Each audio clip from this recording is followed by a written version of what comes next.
Good morning, students. Our today's class 12th Commerce, subject Business Study, Chapter 2.1. Chapter name Principle of Management, Nature and Significance. प्रबंध के सिद्धांत, प्रकृति एवं महत्व.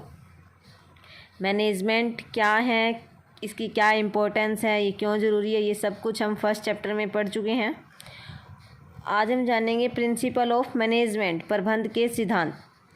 प्रबंध के सिद्धांतों की आवश्यकता हमें क्यों पड़ी. जैसे जैसे बिजनेस का लेवल बढ़ता गया वैसे वैसे जो है डेली के कामों में हमें समस्याओं का सामना करना पड़ा.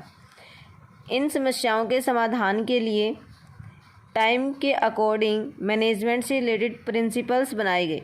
ये प्रिंसिपल जो है वो मैनेजमेंट को गाइडलाइंस प्रदान करते हैं. ठीक है, तो सिद्धांत के बारे में जी.आर. टेरी क्या कहते हैं. सिद्धांत एक आधारभूत कथन अथवा सत्य है जो विचार या कार्य का मार्गदर्शन करता है.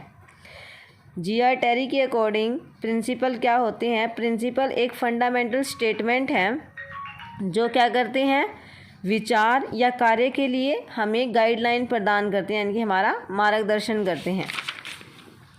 प्रबंध के सिद्धांतों का उद्गम कैसे हुआ. How principle of management are derived. Management के जो प्रिंसिपल हैं दो बेसिस पे उनको बनाया गया है.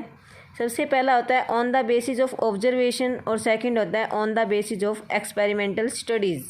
अवलोकन के आधार पर और प्रयोगात्मक अध्ययन के आधार पर. अवलोकन के आधार पर हम क्या करते हैं कि बार बार किसी समस्या का गहराई से एनालिसिस करते हैं, उसको बार बार देखते हैं, उसके कारणों को खोजते हैं. ठीक है, जैसे कि हमारा कार्य विभाजन का सिद्धांत है. कार्य विभाजन का सिद्धांत कैसे बना कि सबसे पहले हमने काम को प्रत्येक व्यक्ति को अलग अलग तरीके से सौंप के देखा. बाद में ऑब्जर्व करने पे हमें पता लगा कि अगर एक व्यक्ति एक ही काम को करेगा तो वो उस काम का एक्सपर्ट बन जाएगा, यानी कि उस काम को करने में कार्यकुशलता वो हासिल कर लेगा. इस प्रकार बार बार ऑब्जर्व करके हमने किसको बनाया, कार्य विभाजन के सिद्धांत को बनाया. सेकंड, प्रयोगात्मक अध्ययन के आधार पर on the basis of experimental studies. प्रयोग के आधार पर भी हमारे मैनेजमेंट के प्रिंसिपल को बनाया गया है. जैसे कि हमारा मैनेजमेंट का प्रिंसिपल होता है आदेश की एकता का सिद्धांत. आदेश की एकता का सिद्धांत जो है उसको एक्सपेरिमेंटल स्टडीज़ के बेस पे बनाया गया है. इसके अंदर क्या किया गया कि दो कर्मचारी थे, उनके कामों की तुलना की गई कि कौन सा कर्मचारी जो है ज़्यादा कार्यकुशल है. तो इसमें से दो टीम बनाई गई, दो समूह बनाए गए, जिसमें से एक समूह का एक ही बॉस था और दूसरे समूह के दो बॉस थे. तो जब हमने उन दोनों पर प्रयोग किया, दोनों ग्रुप पर प्रयोग किया, तो हमें क्या मिला कि जिस ग्रुप का एक ही बॉस है वो ग्रुप क्या कर रहा है, बढ़िया काम कर रहा है, यानी कि उसे एक ही व्यक्ति से आदेश मिल रहा है, इसलिए वो पजल नहीं हो रही है. अगर जिसके दो बॉस थे वो इस बात में पजल थे कि पहले कौन से बॉस का काम करे और बाद में किस बॉस का काम करे. तो आदेश की एकता का सिद्धांत जो है उसका उद्गम कैसे हुआ, प्रयोगात्मक अध्ययन के आधार पर. इसी प्रकार से हमारे जो मैनेजमेंट्स के प्रिंसिपल्स हैं सभी प्रिंसिपल्स को ऑब्जर्वेशन और एक्सपेरिमेंट के आधार पर तैयार किया गया है. आगे है nature of principles of management. Nature कैसी है, यूनिवर्सल एप्लीकेबिलिटी, सार्वभौमिक अनुकूलता. सार्वभौमिक अनुकूलता का मतलब क्या है कि जो भी प्रिंसिपल्स हैं वो व्यावसायिक और गैर व्यावसायिक हर एरिया में समान रूप से लागू होते हैं, चाहे वो बिजनेस से रिलेटेड एरिया है चाहे वो नॉन बिजनेस एक्टिविटीज़ हैं. ये जो प्रिंसिपल है मैनेजमेंट के हम इन्हें हर जगह यूज कर सकते हैं. जनरल गाइडलाइंस, ये कोई कठोर सिद्धांत नहीं है कि इन्हें हम चेंज नहीं कर सकते. ये ओनली मैनेजमेंट को क्या प्रदान करते हैं, जनरल गाइडलाइंस ही प्रदान करते हैं. अभ्यास एवं प्रयोगों द्वारा निर्धारण. अभी हमने पढ़ा है कि मैनेजमेंट के जो प्रिंसिपल्स हैं उनको किसके बेस पे बनाया गया है, ऑब्जर्वेशन और एक्सपेरिमेंट के अकॉर्डिंग. तो इसको बार बार प्रैक्टिस करके और एक्सपेरिमेंट के द्वारा इन्हें बनाया गया, ये इनकी नेचर है. फ्लेक्सिबिलिटी. फ्लेक्सिबिलिटी का क्या मीनिंग है कि प्रबंध के जो सिद्धांत आज हमारे पास हैं ज़रूरी नहीं है कि आने वाले टाइम में भी वो सिद्धांत हमारे पास रहेंगे. तो पुराने सिद्धांतों का जो स्थान है वो नए सिद्धांतों ने ले लिया है, इसलिए हम कह सकते हैं कि इसकी नेचर कैसी है, गतिशील, यानी कि चेंजेबल है. ये बिल्कुल स्थायी नहीं है कि हम इनमें चेंज नहीं कर सकते. फ्लेक्सिबल होते हैं, टाइम के अकॉर्डिंग हम इनमें चेंज कर सकते हैं. मेनली बिहेवियरल, मुख्यतः व्यवहारात्मक. अब मैनेजमेंट के जो प्रिंसिपल हैं उसको हमें किन पे लागू करना है? मनुष्य पे। मनुष्य क्या होता है? एक सामाजिक प्राणी, यानी कि मानव सामाजिक प्राणी है, उसका भी अपना बिहेवियर होता है। तो ये क्या है? बिहेवियर से रिलेटेड होते हैं, मुख्यतः व्यवहारात्मक होते हैं। अभी हमने पढ़ा कि कार्यकुशलता का जो सिद्धांत है वो क्या कहता है कि एक व्यक्ति को एक ही काम सौंपना चाहिए जिसे वो बार बार करे। लेकिन मनुष्य की नेचर कैसी है कि वो एक ही काम को बार बार करते रहने से ऊब जाता है और उसकी कार्यकुशलता कम हो जाती है। तो जो मैनेजमेंट के प्रिंसिपल्स हैं उनका यूटिलिटी कैसी है? उनकी सीमित उपयोग होने की नेचर है।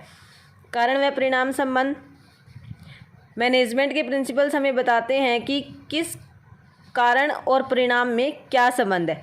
जैसे कि हम देखें कि कार्य विभाजन के सिद्धांत के अनुसार अगर हम पूरे काम को अनेक भागों में बांट देंगे और प्रत्येक काम को व्यक्ति के इंटरेस्ट और उसकी एबिलिटी के अनुसार सौंपेंगे तो कार्यकुशलता में वृद्धि होगी। तो कार्यकुशलता में वृद्धि किस कारण हुई? कारण क्या था यहाँ? काम का बंटवारा। और परिणाम क्या निकला? कार्यकुशलता में वृद्धि। तो प्रबंध के जो सिद्धांत है वो कारण और परिणाम में संबंध स्थापित करते हैं। कंटीजेंट, अनिश्चित है। प्रबंध के सिद्धांतों की कोई निश्चित संख्या नहीं है, टाइम के अकॉर्डिंग इनकी संख्याओं में चेंज होता रहता है। ठीक है, आज कुछ सिद्धांत है, क्या पता थोड़े समय बाद कोई नया सिद्धांत हमारे सामने आए, तो इनकी जो संख्या है वो अनिश्चित है। महत्व, इनका महत्व क्या है? ये प्रबंधकों को उपयोगी ज्ञान उपलब्ध करवाते हैं। अगर मैनेजर के सामने कोई प्रॉब्लम आती है तो वो मैनेजमेंट के प्रिंसिपल्स को फॉलो करके उस प्रॉब्लम को आसानी से सॉल्व कर सकता है। आगे क्या है? संसाधनों का अनुकूलतम उपयोग और प्रभावी प्रशासन।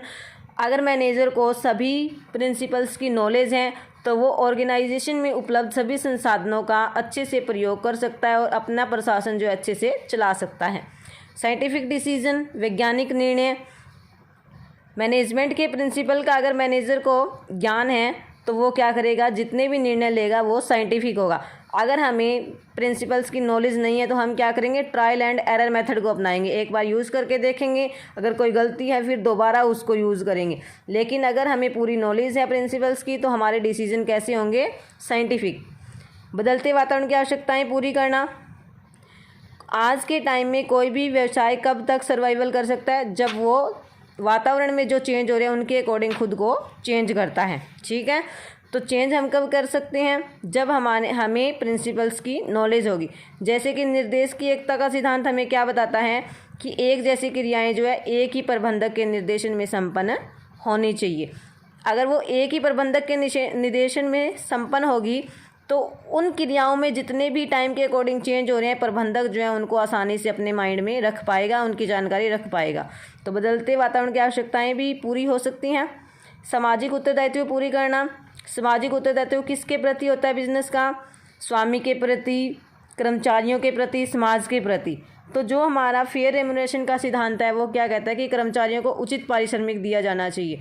तो ये क्या करे? कर्मचारियों के प्रति हमारी जो भी रिस्पॉन्सिबिलिटीज़ हैं उनको फील करने में हमारी हेल्प करता है। Management training, education and research.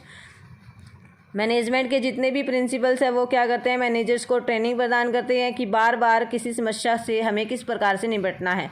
Education, उन्हें शिक्षा प्रदान करते हैं। रिसर्च, हर काम के लिए शोध एवं विकास की जो है सुविधा प्रदान करते हैं। थैंक्स।